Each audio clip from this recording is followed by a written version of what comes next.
Now, let's talk about Jamaica and reggae music. Huge talking point today across the world because it's been put on the United Nations list of global intangible cultural treasures. Yeah, I know, a bit of a mouthful. But they went on to say reggae music has contributed to the international discourse on issues of injustice, resistance, love and humanity. Well, let's speak to the Fuchaman, an international reggae artist and songwriter from Jamaica who lives in Bristol here in the UK. Good to speak to you. Hello, good afternoon. Thank you for being on OS. Just tell me how important it is for reggae music to be recognised by the United Nations. Well, I think it is very important, and I am also very grateful, as an artist myself. I'm most grateful that they are considering this and putting it forward because, unlike most music, reggae music is a music that represents people on a global scale. People, whether it's people going through the struggle every day or, somebody just need to be uplifted or, talk about basically everything that's going on that we are against as well as, with. So we celebrate the good things in life, as well as, speak up against injustice and discrimination and manipulation and all of these things. So this is a worldwide thing, So it's good that reggae music has been recognized like this. So I think it is very important, and like I said, I'm very grateful. How did you get touched by reggae? What was it that drew you into the music? And of course, as you say now, you're a reggae artist yourself. Yes, well, I was born and raised in the hills of Jamaica, in a little village called Middle Buxton. And growing up, I used to listen to, mainly Bob Marley. My dad was a very, very big fan of Bob Marley.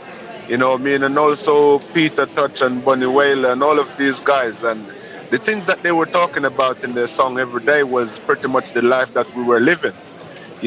So when they speak, it was like they were speaking to me or talking about my life.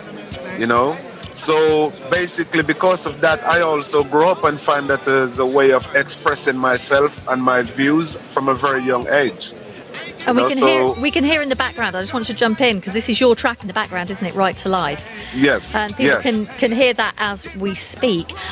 I think what's really important about reggae is the fact that this doesn't just appeal to a certain community, a certain race, a certain age group. Reggae just cuts across all those different boundaries that people may see them in everyday life. It cuts straight through them. It is because you see, reggae music is about representing and speaking to and for the people worldwide. There is no boundaries, and it's all about spreading equal rights and justice for all mankind, despite of your race, color, religion, or wherever you're from.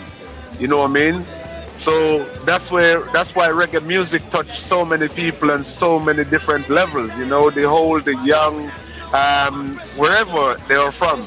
If you listen to reggae music, you're gonna come at some point through listening 2 or 3 songs. There's gonna be something in that song, in one of those songs that you can relate to, so I think that's the thing for reggae music, it's basically speaking to and for the people of the world, and it's very important. Have you got a favourite track, or is that just impossible? A favourite track of mine? No, is that like my own song or a famous reggae song? Okay, yeah. No, you see, like I said, one of my favorite reggae songs of all time is Bob Marley, No Woman No Cry. Of course. It's a song I always love. I don't know if it's because of the great love of my mum. Because so many people will absolutely identify with that and say, of course, it's got to be Bob Marley. Fuchaman, thank you so much for speaking to us. International reggae artist, also a songwriter. He's from Jamaica. He now lives here in the UK. That's all we've got time for on OS. Thanks for your company.